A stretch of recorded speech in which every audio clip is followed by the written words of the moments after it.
بسم اللہ الرحمن الرحیم۔ السلام علیکم، آپ دیکھ رہے ہیں الف نیوز اور میں ہوں آپ کے ساتھ ماجد علی۔ شامل کرتے ہیں پاکستان اور دنیا بھر سے breaking news headlines. Iran کے گرد گھیرا تنگ، سڑکوں پر احتجاج، آسمان میں امریکی ڈرونز کی پروازیں، رجیم چینج کا خطرہ۔ ایران اس وقت تاریخ کے ایک نہایت نازک اور خطرناک موڑ پر کھڑا ہے۔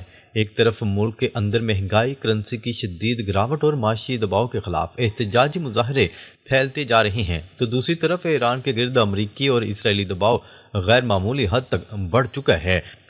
تہران سے شروع ہونے والے مظاہرے اب ایران کے درجنوں شہروں تک پھیل چکے ہیں۔ سرکاری اعداد و شمار کے مطابق حالیہ دنوں میں احتجاج اور جھڑپوں کے دوران جانی نقصان بھی ہوا ہے، جبکہ بعض علاقوں میں ان مظاہروں نے شدت اختیار کر لی ہے۔ ایرانی قیادت ایک طرف تو عوام کے احتجاج کو ان کا حق قرار دے رہی ہے، لیکن ساتھ ہی یہ الزام بھی عائد کیا جا رہا ہے کہ ان مظاہروں کی آڑ میں بیرونی طاقتیں، خاص طور پر اسرائیلی ایجنسی موساد کے عناصر، حالات کو بگاڑنے کی کوشش کر رہے ہیں۔ اسی دوران ایک انتہائی اہم اور تشویشناک پیش رفت سامنے آئی ہے۔ امریکی بحریہ کا جدید ترین MQ-4C ڈرون طیارہ ایران کے ساحلی علاقوں کے قریب دیکھا گیا ہے۔ یہ کوئی عام پرواز نہیں بلکہ ایک کھلا پیغام ہے۔ امریکہ یہ دیکھنا چاہتا ہے کہ وہ ایران کی ہر حرکت پر نظر رکھے ہوئے ہے اور ضرورت پڑی تو طاقت کے استعمال سے بھی پیچھے نہیں ہٹے گا۔ دوسری طرف اسرائیلی وزیر اعظم نیتن یاہو بھی کھل کر ایرانی عوام کی حمایت کا اعلان کر چکے ہیں، جبکہ سابق امریکی وزیر خارجہ مائک پومپیو کے بیانات نے آگ میں گھی کا کام کیا ہے۔ ان بیانات سے واضح تاثر ملتا ہے کہ واشنگٹن اور تل ابیب دونوں ایران میں رجیم چینج کے امکانات کو سنجیدگی سے دیکھ رہے ہیں۔ ایران میں احتجاج کی شدت برقرار، نیتن یاہو کا تہران کے لیے نیا اشتعال انگیز پیغام سامنے آ گیا۔ اسرائیلی وزیر اعظم نیتن یاہو نے ایران میں مہنگائی کے خلاف جاری احتجاجی مظاہرے کے دوسرے ہفتے میں داخل ہونے پر ایک بار پھر تہران کو اشتعال دلانے والا پیغام جاری کر دیا۔ نیتن یاہو نے کہا کہ اسرائیل ایرانی عوام کے ساتھ کھڑا ہے اور ان کی آزادی، انصاف اور بہتر مستقبل کی جدوجہد کی حمایت کرتا ہے۔ خبر رساں اداروں کی رپورٹ کے مطابق نیتن یاہو نے ہفتہ وار کابینہ اجلاس کے دوران کہا کہ یہ ممکن ہے کہ ایرانی عوام اس وقت اپنی تقدیر اپنے ہاتھ میں لینے کے مرحلے پر ہوں۔ ان کا کہنا تھا کہ اسرائیل ایرانی عوام کی خواہشات کے ساتھ مکمل یکجہتی کا اظہار کرتے ہیں۔ انسانی حقوق کی تنظیموں کے مطابق احتجاج کے پہلے ہفتے کے دوران سیکیورٹی فورسز اور مظاہرین کے درمیان جھڑپوں میں کم از کم 16 افراد ہلاک ہو گئے، جبکہ سینکڑوں کو گرفتار کیا جا چکا ہے۔ تاہم ہلاکتوں اور گرفتاریوں کے اعداد و شمار پر سرکاری ذرائع اور حقوقی اداروں میں اختلاف پایا جاتا ہے، جن کی آزادانہ تصدیق ممکن نہیں ہو سکی۔ نیتن یاہو نے ایران کے جوہری پروگرام پر بھی بات کرتے ہوئے کہا کہ انہوں نے اس معاملے پر امریکی صدر ڈونلڈ ٹرمپ سے ملاقات کے دوران تفصیلی گفتگو کی ہے۔ ان کے مطابق دونوں ممالک اس بات پر متفق ہیں کہ ایران میں یورینیم افزودگی صفر ہونی چاہیے اور افزودہ مواد کو سخت نگرانی میں رکھا جانا چاہیے۔ دوسری جانب ایرانی حکومت نے عوامی دباؤ کو کم کرنے کے لیے معاشی ریلیف کا اعلان کیا ہے۔ ایران میں مزید مظاہرین ہلاک ہوئے تو امریکہ بہت زوردار حملہ کر سکتا ہے، ڈونلڈ ٹرمپ کی دوبارہ دھمکی۔ امریکی صدر ڈونلڈ ٹرمپ نے ایران کو خبردار کرتے ہوئے ایک بار پھر دھمکی دیتے ہوئے کہا ہے کہ اگر ملک میں جاری احتجاجی مظاہروں کے دوران مزید مظاہرین ہلاک ہوئے تو امریکہ اس پر زوردار حملہ کر سکتا ہے۔ مظاہرے اب دوسرے شہروں میں داخل ہو چکے ہیں اور مہنگائی، اقتصادی بحران اور ایرانی ریال کی شدید گراوٹ کے باعث عوام سراپا احتجاج ہیں۔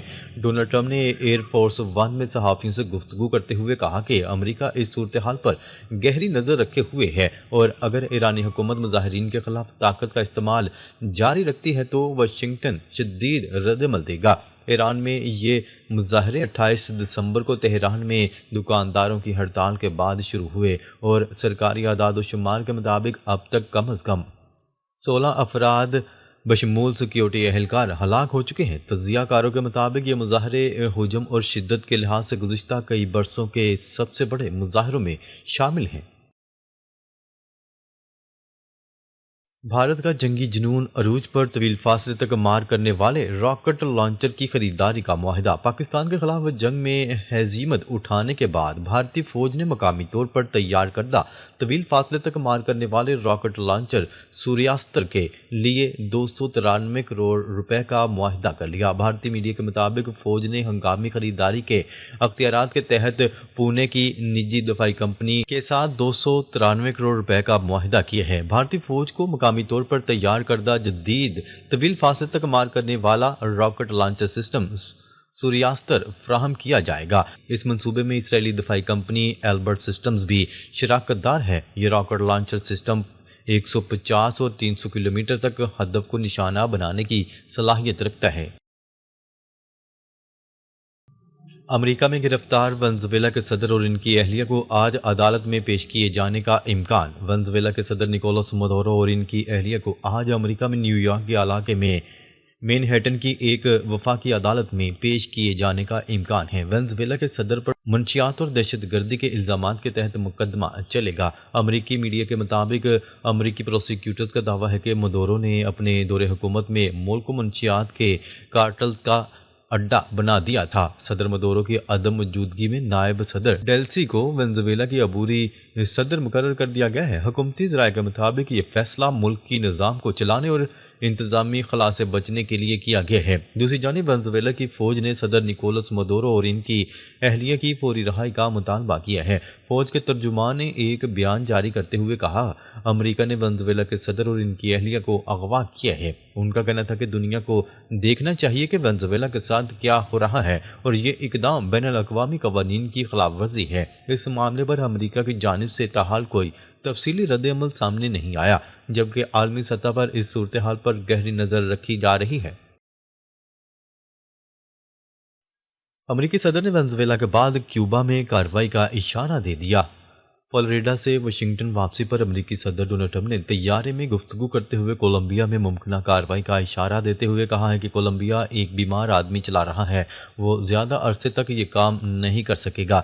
صدر ڈونلڈ ٹرمپ کا کہنا تھا کہ انہیں آپریشن کولمبیا کا نام پسند ہے۔ انہوں نے واضح کیا کہ وینزویلا میں ابھی حلف اٹھانے والوں سے معاملات طے کیے جا رہے ہیں، جبکہ دوسرے حملے کے لیے بھی تیاری موجود ہے، لیکن لگتا ہے کہ اس کی ضرورت نہیں پڑے گی۔ امریکی صدر نے کہا کہ اس وقت ان کی توجہ انتخابات کے بجائے ونزویلا کی صورتحال کو درست کرنے پر زیادہ ہے۔ ان کے مطابق ونزویلا میں انتخابات مناسب وقت پر کرائے جائیں گے۔ صدر ڈونلڈ ٹرمپ نے مزید بتایا کہ ونزویلا میں ہونے والی کارروائی کے دوران زخمی ہونے والے تمام امریکی فوجی اچھی حالت میں ہیں۔ امریکی صدر کے ان بیانات نے خطے میں سیاسی اور سفارتی حلقوں میں تشویش پیدا کر دی ہے، جبکہ کولمبیا اور ونزویلا کی صورتحال پر عالمی برادری کی نظریں مرکوز ہیں۔ امریکی حملے میں فوجی اہلکاروں سمیت 40 افراد ہلاک ہوئے، ونزویلا کا دعویٰ۔ ونزویلا کے ایک اعلیٰ سرکاری عہدیدار نے دعویٰ کیا کہ امریکہ کی جانب سے کیے جانے والے حملے میں 40 افراد ہلاک ہوئے۔ امریکی اخبار نیو یارک ٹائم کے مطابق ونزویلا کے ایک سینئر عہدیدار نے نام ظاہر نہ کرنے کی شرط پر بتایا کہ امریکی حملے میں ہلاک ہونے والوں میں شہری اور فوجی اہلکار دونوں شامل ہیں۔ یہ حملے ہفتے کو صبح کے وقت کیے گئے۔ دوسری جانب امریکی حکام نے حملے میں کسی ہلاکت کی تصدیق یا تردید نہیں کی، جبکہ امریکی صدر ڈونلڈ ٹرمپ نے فاکس نیوز سے گفتگو کرتے ہوئے اپنے فوجیوں کا ذکر کیا اور کہا کہ اس کارروائی میں کوئی امریکی فوجی ہلاک نہیں ہوا، تاہم انہوں نے تصدیق کی کہ کارروائی کے دوران متعدد امریکی فوجی زخمی ہوئے ہیں۔ امریکہ نے افغان جنگ میں کھربوں ڈالر ڈبوئے، امریکی انسپکٹر جنرل کی رپورٹ میں انکشاف۔ خصوصی امریکی انسپکٹر جنرل برائے افغانستان تعمیر نو نے افغانستان میں 20 سالہ جنگ اور تعمیر نو سے متعلق جامع رپورٹ جاری کر دی، جس میں امریکہ کی پالیسیوں، اخراجات اور افغان ریاستی ڈھانچے کی کمزوریوں پر سخت سوالات اٹھائے گئے۔ رپورٹ کے مطابق امریکہ اور طالبان کے درمیان دوحہ مذاکرات میں افغان حکومت کو نظر انداز کرنا ریاستی اداروں کو کمزور کرنے اور نظام کے انہدام کا باعث بنا۔